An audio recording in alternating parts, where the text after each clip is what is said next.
Welcome back to consecutive day 912 of a diary of a Runpreneur. Please do give this a subscribe, share, like, comment, as the more people we get in front of, the more money we raise on my fundraising mission to save the lives of children by attempting the ultimate ultramarathon. All the information is in the link in the comments below. Thank you for your support, and let's get started.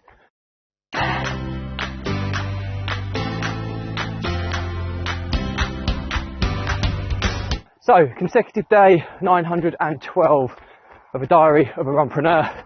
And today we'll talk to you about an important hack when you're recruiting people for your team, whether that's in business or in any format, team sport, whatever.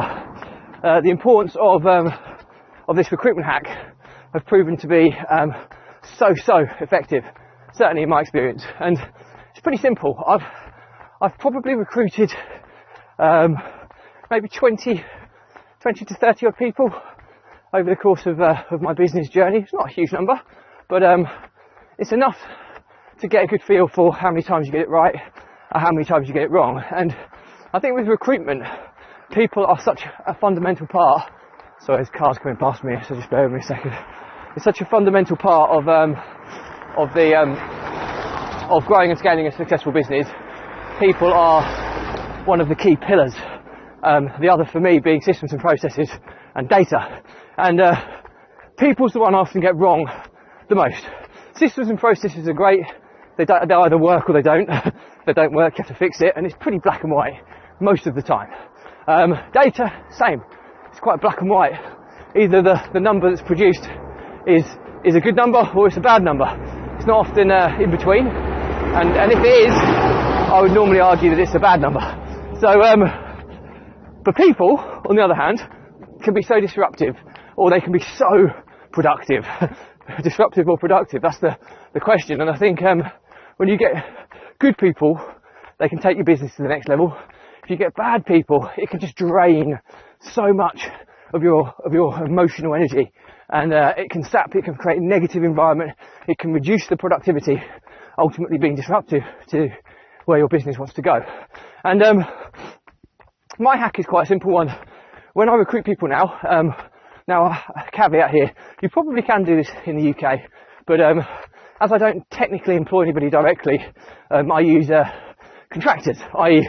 I bring in a lot of virtual assistants from the Philippines and people that work for me in the UK are normally part-time, so they have other jobs, so they come on a kind of a contractual basis as opposed to an employed basis. So you would need to take some legal advice from an employment lawyer if you're going to do this with people under an employment contract. But ultimately, what I do is I bring two people in. Whenever I need to bring a new person, I bring two people in and have a 3-month or 12-week probationary period. Okay, and what that enables me to do is to identify who is the best person for the job, keep the one I want, let the other one go I don't want, or if they're both very good, I may choose to keep them both on and share the workload, or find a role. If someone's good enough, I normally find a role for them. But it just gives you the opportunity to make sure you're getting the best people, because quite often you bring somebody in, if you bring somebody in on a singular basis, and you think, yeah, they're quite good, but because you've got nothing to compare them to, you don't know if they are really good or not. And it can normally often catch you up further down the line. And I think it also creates a kind of competitive spirit between the new recruits, and I make it abundantly clear to them that it's probationary. If they both pass the probation, they'll both be kept on. If they both fail it, they'll both be let go. And if one of them passes and one of them fails, one will be kept on. So I do make it abundantly clear to them at the beginning. But I've been through this process recently. I brought in 2 new members of staff, and where we are at the moment is we keep them both on, but one is marginally better than the other, in my opinion, at this moment in time. Now, there's a lot of time for that to change because they've only been with us maybe 6 weeks, so plenty of time. We're only halfway through the probationary period. But as a result, I'm already starting to give the better one some kind of high-level work, some more PA-related activity to work in closer proximity to me, because I always like having my business partner will joke about this, but I always like having people around me who I can trust to get things done.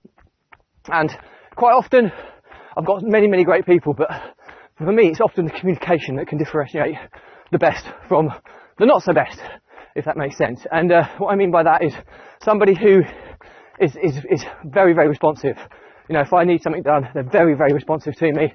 If they can't do it, they'll tell me so I can make alternative plans without having that inefficient lag of delay. And I think that's what we find in remote working opportunity space now, where if you're in an office, a person's there, you can wander over to them.